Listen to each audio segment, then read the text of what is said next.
Alô, alô, você que nos acompanha aqui pelas plataformas digitais do Hoje Mais Maringá, segunda-feira, dia de expediente aqui na nossa redação, sempre um tema, um tipo de negócio que a gente discute com pessoas que são referência nesse assunto. E hoje, para bater um papo com a gente, vou conversar com Alisson Campos, que é sócio fundador ali da Sala do Saber e, antes de mais nada, eu sempre gosto, eu acho que é a maior honraria que a gente pode chamar, Professor Alisson, tudo bem? Tudo ótimo, graças a Deus, Vitor, tudo bem.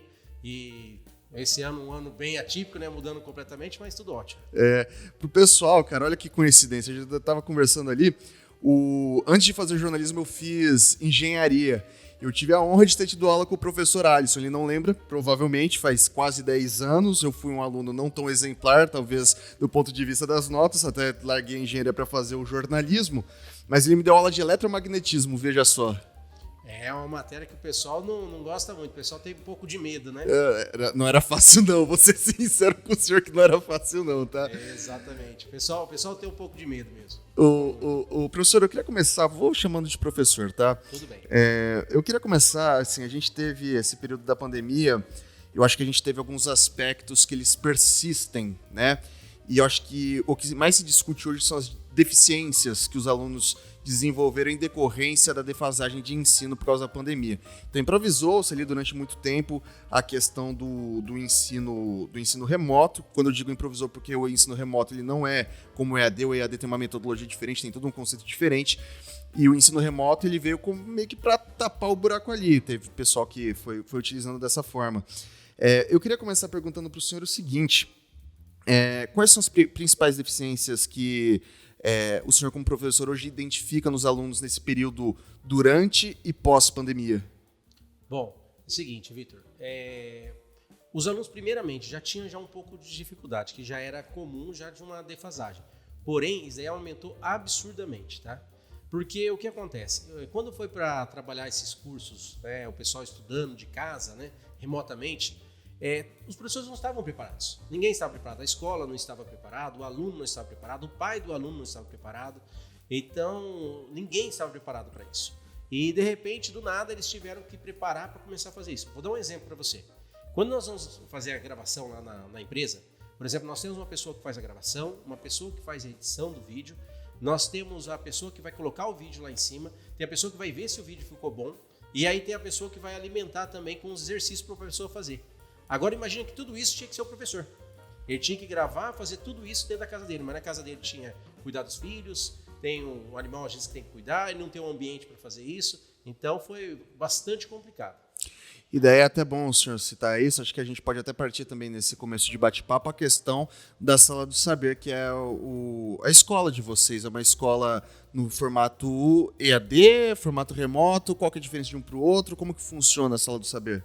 Bom, a ideia da Sala de Saber é o seguinte, é dar um reforço para o aluno que quer tentar qualquer coisa. A ideia, o princípio da sala foi o seguinte, eu queria que qualquer aluno que quisesse passar em medicina, mesmo ele não tendo condições, porque um cursinho muitas vezes não é possível a pessoa pagar, né? Ele pudesse passar em medicina. Vamos supor, eu quero medicina na USP. O que eu posso fazer para qualquer aluno, independente da base que ele teve, ter essas condições? Então foi pensando muito nisso. Entendi. E daí, eu queria, dentro desse conceito, como é que funciona? O senhor traz o exemplo da medicina, que eu acho que a medicina muitas vezes quando o aluno está ali naquele período pré-vestibular, por ser um curso concorrido, ser um curso que certamente vai trazer uma qualidade de vida diferente para uma pessoa que se torna médico, você sabe que aqui no Brasil a gente tem isso, né? Mas existe de fato uma metodologia diferente? Estudar não é sempre a mesma coisa? Quer dizer, quando a gente está falando um aluno que quer ser engenheiro na Politécnica da USP e um aluno que quer fazer um curso de medicina, a forma como se estuda é diferente de fato ou é interdisciplinar? Como que funciona isso? Bom, Vitor, é totalmente diferente. Assim. Cada aluno tem um jeito diferente de estudar. Eu vou dizer para você assim, não tem um jeito só de estudar, não tem uma maneira apenas. Tem várias maneiras. Tem uma maneira que vai se adaptar a você e tem uma outra que se adapta a mim que não adapta a você. Entendeu? Porque assim, não tem um jeito só. Como nós estamos trabalhando na internet, o que a gente tem aproveitado? Os recursos que a internet nos oferece. Uhum. Então, por exemplo, eu consigo trabalhar com ele de uma maneira diferente, porque na sala de aula, querendo ou não, ele tem que se enquadrar todos os alunos. Né? Você tem que pegar uma média em cima daquela média você trabalha com o aluno. Mas só que quando você está no online, não, você consegue fazer de maneira diferente. Você consegue esmiuçar melhor um conteúdo, trabalhar ele com mais profundidade, entendeu? Então é possível fazer de maneiras diferentes. Inclusive já pensar nos exercícios que deve ser colocado para o aluno logo após aquela aula, entendeu?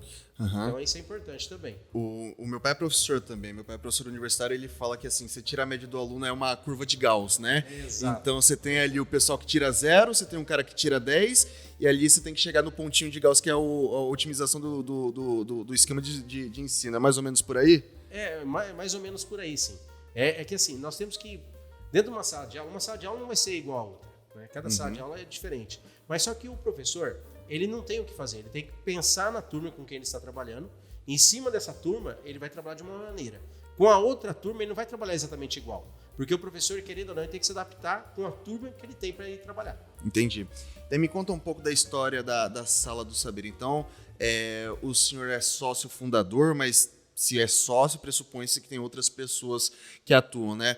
Daí eu queria entender, como num processo de negócio mesmo, daí sim negócio, pensando na escola como um negócio. Como é que é fazer a questão do quadro societário? Como é que eu penso talvez numa escola quase como um time de futebol, né? Você tem que ter um bom professor em cada uma um bom jogador em cada uma das posições. Quando a gente está falando de pré-vestibular, você tem que ter um bom professor de física, de história, de matemática, de redação, né? Então como é que foi assim, do ponto em que você pensou isso aqui é legal, vou fazer dessa forma, isso aqui vai me dar umas possibilidades diferentes. E para construir esse time, que todo mundo fala que é um time de ponta, é meio que um Real Madrid daqui de Maringá. Bom, a ideia é a seguinte. Primeiramente, quando eu comecei a trabalhar com isso, dar aulas, eu dava aula particular, né? Eu era professor de cursinho, 16 anos, né? Os principais cursinhos aqui de Maringá e região. E aí o que aconteceu? Eu comecei a perceber que muitos alunos eles não conseguiam ir para o cursinho porque não tinha condições, ou também não tinha um transporte que levava ele. Então ele tinha essa dificuldade. Então, percebendo essa dificuldade, eu comecei, eu vou tentar então fazer gravações. Quando eu comecei a fazer essas gravações, eu tive um problema bem grande, porque eu já tinha investido muito dinheiro, né? Mas só que o dinheiro não era o suficiente para trazer mais professores, porque estava gravando eu e mais 2, né? Então eu não tinha condições de bancar, né? Era impossível. Foi aí que eu fui atrás de um investidor, né? Aí eu apresentei para o investidor, apresentei a ideia. Nós já tínhamos errado muito, Vitor, bastante. E aí nós tínhamos encontrado já um padrão para poder fazer essas aulas, né? De que maneira que seria a melhor maneira para o aluno porque assim, tem que ser didático, entendeu? Não é só apenas gravar, tem que ser didático para quem está do outro lado. E aí nós começamos a fazer as gravações. E aí, o que eu fiz? Como eu tinha contato com todos os professores, e geralmente os cursos presenciais, o que eles fazem? O professor só dá aula numa instituição, ele não pode dar em duas, né, grandes dentro da mesma região. É muito difícil isso. O que a gente fez? A gente trouxe todos os melhores. Mas é claro que também tem um detalhe, tá? Esse é um detalhe importante, que é o seguinte. Muitos professores na gravação, assim, tem um pouco de dificuldade, tá? Presencial é perfeito, mas o online, às vezes, ele tinha um pouquinho de dificuldade. Mas...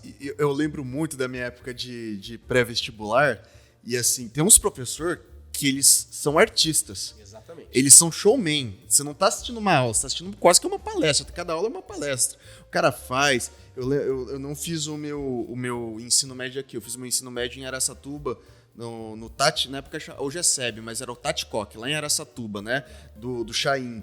E lá eles traziam os professores de São Paulo, Ribeirão Preto, e quando você chegava lá pro terceirão era só showman. Só que assim, é a mesma coisa, um músico ao vivo, o Fred Mercury era um baita de um showman, você vê o cara ao vivo é uma coisa, quando você vê o cara, não que seja ruim, Fred Mercury, pelo amor de Deus, no estúdio, mas perde um pouco da graça, né? E como que lida com isso? Então, é exatamente esse detalhe, porque o que acontece? O professor ele gosta muito de olhar na cara do aluno e ver o jeito que ele está olhando para sua aula, entendeu? Porque na expressão do rosto do aluno, ele consegue ter uma noção se ele está indo para o lado certo ou não. Mas isso tem professores que já estão acostumados, entendeu? Porque já faz isso há muito tempo. Então ele já conhece esse olhar do aluno, ele já sabe para que lado tem que ir.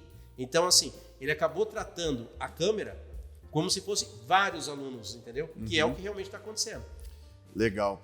E daí, dentro desse conceito aí pegamos investidores, fomos atrás dos melhores, o processo de maturação, né? Então, você falou, a gente errou muito, né? Exatamente. E eu gosto de sempre pensar assim, se não errou muito, tem alguma coisa errada, porque quer dizer que você ainda vai errar muito, porque o erro faz parte de qualquer negócio, né? Quando que foi a virada? Quando você falou assim, putz, agora eu acertei, acho que agora essa é a fórmula correta. Que ano, quando que você deu esse estalo e falou, nossa, agora acho que eu tenho um modelo que ele é bom pro aluno, ele é rentável e isso aqui vai dar certo. Quando que foi você teve esse estalo? 2017. As gravações começamos em 2015, foi encontrando modelo, 2016, mas eu tinha que encontrar um padrão que fosse para todos. Então, 2017. Mas só que o que a gente fez? Nós primeiros gravamos todas as aulas, entendeu? Nós não saímos vendendo sem estar pronto. Porque nós tínhamos que ter todos os professores no padrão que nós queríamos, né? Que nós víamos como sendo mais didático. Então, a gente foi fazendo as gravações primeiro, modelando da maneira que nós achávamos que era o ideal. Até o tempo da aula, inclusive, Vitor, nós encontramos o tempo ideal para fazer essas gravações, tá? E fomos fazendo um teste. E assim, em 2017, a partir do meio do ano de 2017, aí nós tínhamos um padrão correto e fomos mandando ver. Mas só que as vendas, só começamos os primeiros testes de vendas lá em maio de 2018. Então demorou bastante e a venda em si mesmo começamos em 2019, janeiro. A pandemia mais atrapalhou porque assim, quando a gente está falando de internet, a pandemia exponenciou. Então você vê Mercado Livre, explodiu, ação lá para cima. A pandemia, nesse sentido, não estou falando que pandemia é bom ou ruim, gente, não, assim, é para a questão do negócio, que é a internet. A pandemia ajudou nesse sentido? Olha, a pandemia, pensando nesse sentido, tem um lado assim, muito bom, muito importante, mas só que também ocasionou outras coisas também. Porque o que acontece, Vitor? Eles tiveram acesso a muitas coisas ruins também. Porque assim, mesmo os professores, né, de outros locais, eles tentaram fazer da melhor maneira possível, claro, mas só que não estavam preparados, eles não tinham as ferramentas adequadas. Então, muitos alunos tiveram acesso a isso. E aí, quando eles tiveram acesso a esses tipos de aula, eles assustaram também. Então, mas é assim que tem que ser a aula, é dessa maneira, e eles não conseguiram aprender. Então, vou dar um exemplo para você. As redações que nós recebíamos, por exemplo, no início de 2020, aí você vê o padrão que os alunos estão escrevendo. Quando você pega em 2021, você vê que diminuiu o padrão de qualidade. Os alunos que estavam recém chegando na plataforma. Porque eles não tinham uma base boa, entendeu? E isso nós percebemos também em 2022, porque tem alunos que foram contratar a plataforma agora, entendeu? Então, assim, você vê que os alunos tinham dificuldade na escrita. E dificuldades, muitas vezes, muito básicas, entendeu? Mas é pela falta de estudo que ele teve nesses anos. Não dá nem pra culpar o professor, né, cara? Porque assim, eu sempre brinco, o que fizeram com os professores é mais ou menos a mesma coisa de simplesmente chegar pra mim, que assim, não tenho a menor destreza pra dança, me dá uma sapatilha e fala, vai lá fazer o quebra-nozes, né? Não foi do nada. O pessoal tem acostumado com giz, né? Com o cheiro da sala de aula e vai lá e taca o cara na fogueira. Vai lá, pega seu computador, liga o webcam e se vira, né? Muitas escolas fizeram isso. E daí eu quero fazer agora uma pergunta um pouco mais polêmica, né? O seu negócio, ele se pauta em internet, né? Muito se reclama do estudante que fica mexendo no celular dentro da sala de aula. Eu posso estar enganado, mas acredito que no seu negócio já deve ser algo mais qualificado, porque o aluno que contrata aquilo ali é porque ele já está interessado num plus, num extra, né? Mas hoje, pensando em internet, agora com essas novas gerações chegando, a internet, ela mais atrapalha ou ajuda a educação? Ajuda bastante. Ajuda bastante. Ajuda mais do que atrapalha? Mais do que atrapalha. Bem mais. É que assim, João, ele torna acessível. Uhum. Então, assim, Vitor, as pessoas não teriam acesso a muitas coisas que a internet proporciona. Tem um lado ruim? Claro que tem. Mas só que, assim, não adianta a gente fazer de conta que não existe o celular, entendeu? E já existe o celular. As crianças têm aí, tá lá com seus 2 anos de idade, já tá mexendo no celular. Então, não adianta a gente fazer de conta que não existe e ir para dar uma aula e ele não sabe. Não, é complicado. Mudou. De uma maneira, e a pandemia acelerou ainda mais, né? Então, assim, eu digo até mesmo assim que a pandemia foi um acelerador do futuro, tá? Na minha opinião. Eu vejo dessa maneira. Porque esses alunos, eles tiveram acesso à informação muito rápida. Então, é claro que as informações, elas têm que ser informações boas, né? Mas só que o que tem que fazer agora, a maneira de estudo e educação? Tem que preparar materiais que vai chamar mais a atenção dos alunos. Então, não é uma coisa tão simples. Tá? Uhum. E daí eu fico me pensando de tudo isso que a gente evoluiu eu lembro, toda vez que começa a falar dos modelos educacionais, eu sempre lembro daquele clipe do Another Brick in the Wall, do Pink Floyd, que as criancinhas vão dentro daquela metodologia, vai andando, vai virando salsicha, sei lá, carne moída, né? E daí você vê um avanço na forma da condução do professor, primeiro, do comportamento, daí depois as novas tecnologias. Para onde que vai a educação nos próximos anos? Hoje a gente está falando de uma plataforma online, de um cursinho com professores de ponta, em que o aluno tem por demanda, né? Ele vai vendo ali por demanda própria, né? Ele corre. Acho que isso, se você falasse isso na metade da década de 90, todo mundo ia te chamar de maluco, né? Qual que é o próximo passo da educação hoje? Bom, é o seguinte, ó. Nós temos a análise comportamental do aluno. Uhum. Nós sabemos como os alunos se comportam, o que eles estão assistindo, até onde que eles vão, como que eles estão fazendo as atividades. E o que acontece? Sabendo onde eles têm as dificuldades, nós conseguimos melhorar a qualidade desses alunos. Então nós temos que aproveitar, sabendo o jeito que ele está utilizando, a colocar novas tecnologias para entender esse comportamento. Vou dar um exemplo para você. Hoje nós aplicamos simulados lá, por exemplo, estilo Enem. O aluno vai lá, faz o simulado. Logo após ele fazer o simulado, nós colocamos para ele a resolução do exercício, que é interessante, mas nós apontamos também para videoaula sobre o assunto que ele errou, mas só que tem um outro detalhe, que a prova do Enem, ela não avalia assunto, ela avalia se o aluno adquiriu a habilidade, entendeu? Ele quer saber, o aluno adquiriu essa habilidade ou não adquiriu? E nós apontamos também para aula sobre aquela habilidade que o aluno adquiriu. E aí, o que nós fazemos? Olha só que interessante. Nós fizemos um simulado, beleza. No segundo simulado, ele já vai comparando os gráficos dele, do que ele melhorou e o que não melhorou. Então, por quê? Porque você consegue hoje, devido a essas tecnologias, saber exatamente onde o aluno está apresentando uma deficiência, entendeu?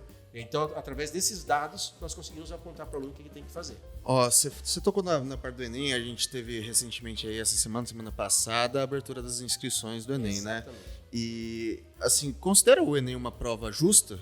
É justa mesmo o Enem? Porque, assim, eu lembro, até mudou os formatos, andou mudando, né? Antes acho que eram 2 dias, aí você tinha não sei quantas questões, 90 questões num dia, na outra semana tinha mais 90 e a redação, né? Todo mundo sempre fala da prova extremamente extensa. É um modelo diferente, por exemplo, da VUNESP, que são mais coesas, né? Sei lá, da UENCS, daí você tem toda uma metodologia. O Enem consegue medir mesmo a questão do ensino médio? É plausível mesmo dessa forma, como é concebido? Bom, na minha opinião, eu acho a prova do Enem excelente. Eu gosto bastante da prova. Porém, é uma prova que, na minha opinião, tinha que ser menos longa. Ela é muito cansativa. Porque são 90 questões, igual você falou. Cada área de conhecimento tem 45. Como tem 2 áreas de conhecimento no primeiro dia e no segundo dia mais 45 de cada área de conhecimento, que vai dar 90, né? Então, a prova fica muito grande para o aluno fazer. É uma prova muito cansativa. Mas só que é uma prova que o aluno ele tem que trabalhar assim, com maneiras de se fazer essa prova. Então, assim, tem que ter um treinamento de como fazer melhor essa prova. Vou dar um exemplo. O aluno ele vai fazer as questões, ele tem uma quantidade de energia, né? Imagina, eu vejo dessa maneira. Imagina que ele tem uma quantidade de energia e essa quantidade de energia ele tem que distribuir quase igualmente em todas as questões. O que o aluno faz? O aluno ele pega e começa a fazer a prova, ele está lá na questão, vamos supor, tem 45 questões, né? Ele chegou na questão 30 e encontrou na questão 30 lá uma matéria que ele lembrava, mas não está conseguindo fazer naquele momento. Né? E aí ele fica gastando a energia dele toda lá, porque ele sabe aquele assunto, mas não está lembrando. E aí ele gasta a energia que é para as outras questões, ele vai gastando ali. E aí o que acontece? Ele vai cansando naquela questão. E aí ele vai cansando e vai deixar de fazer as outras questões que estão no final. O que acontece? Ele gastou muita energia numa questão e deixou de fazer as outras. E às vezes ele vai errar as fáceis. E na prova do Enem, ele tem um método de correção que é chamado TRI.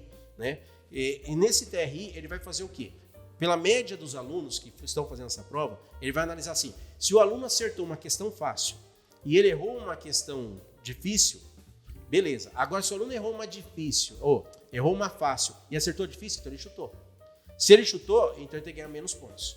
E o que acontece? O cara gasta muita energia naquela questão mais difícil e é o que vale menos pontos, e errou a fácil, entendeu? E aí acaba ganhando menos pontos. Pra gente já ir passando pro fim do nosso bate-papo, a gente tem escolas públicas e escolas privadas, não é segredo para ninguém que há uma defasagem do ensino público para o ensino privado.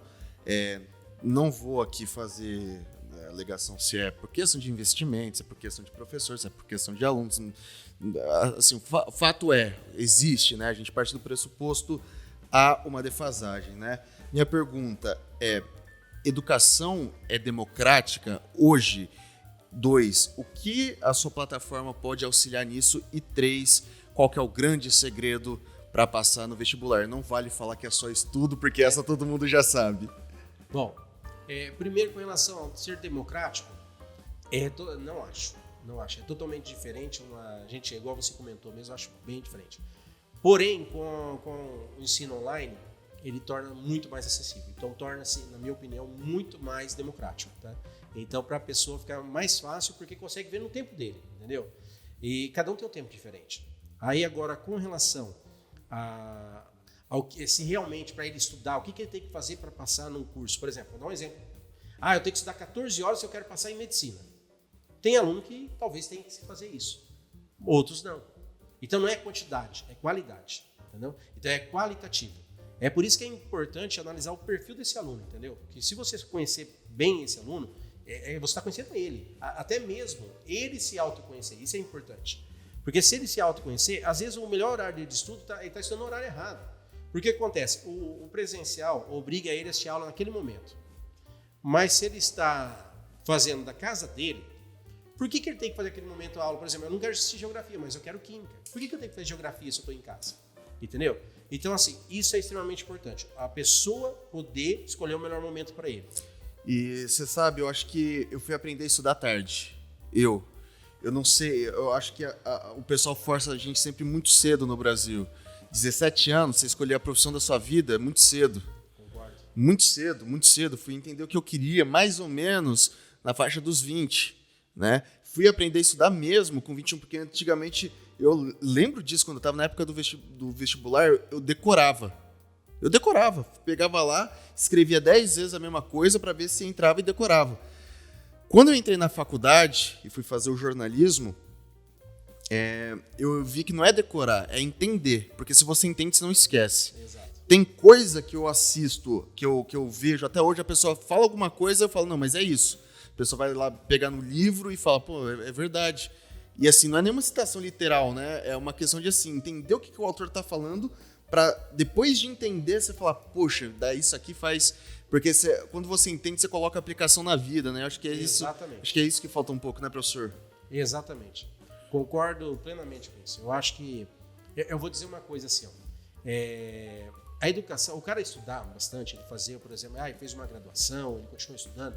Estudar não quer dizer que vai dar tudo certo na vida dele. Mas só que eu tenho certeza absoluta que vai ficar muito mais fácil. Mas muito mais fácil.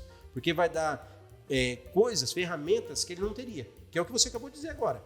Por exemplo, o fato de você realmente entender proporciona você interagir com muitas pessoas, faz com que a pergunta flua facilmente para você, mas é o que você adquiriu lá atrás, é o entendimento. Então as pessoas têm que investir nisso. O aprendizado é extremamente importante. Eu digo assim, no ensino médio eu também não era um cara fã de estudar, entendeu? Mas eu vim de uma escola pública, onde muitas vezes eu passava de ano. Então, para mim, meus pais não me cobravam e então estava bom, eu passei de ano. Mas só que depois me conquistou. Quando eu tive acesso ao ensino de qualidade, assim, eu me apaixonei, entendeu? Eu vi que eu poderia, sim, conquistar muitas coisas. E eu digo uma coisa, a pessoa pode ser qualquer coisa na vida. Qualquer coisa. A pessoa tem que acreditar nela e lutar, sabe? Porque, assim, errar todo mundo vai errar, entendeu? Mas só que a diferença está em quando você caiu, o jeito que você levantou, entendeu? Porque o jeito que você levanta... Porque o tombo você vai cair, mas o jeito que você levanta vai fazer com que você conquiste os seus objetivos. É aquela velha frase do Rock 5, né? Não é o tanto que você aguenta bater, mas o tanto que você... não é sobre o quanto você bate, mas o quanto você aguenta apanhar e continuar de pé, né? Exatamente. Professor, eu queria agradecer muito o tempo do senhor ter se deslocado até aqui. Sei que é ocupado, e então eu agradeço muito seu tempo e sua disponibilidade e fica o convite para a gente continuar falando de educação sempre que quiser. Ô, Vitor, muito obrigado. Obrigado a todos que estão aí assistindo. Eu sou apaixonado por isso, tá? Sou apaixonado pela educação. Eu acredito muito que a educação pode mudar a vida das pessoas, tá? Eu sempre falo que a educação muda vidas e um bom professor sempre também pode mudar o caminho para melhor das pessoas. Peço para que você, se gostou desse conteúdo, se inscreva no nosso canal, ative as notificações e, evidentemente, deixe seu like, compartilhe com os amiguinhos. Se quiser saber um pouco mais da Sala do Cyber também, eu vou colocar o link aqui na descrição para que vocês possam acompanhar a gente. Segunda-feira, dia de expediente, nunca é fácil, mas a gente segue na luta. Até semana que vem.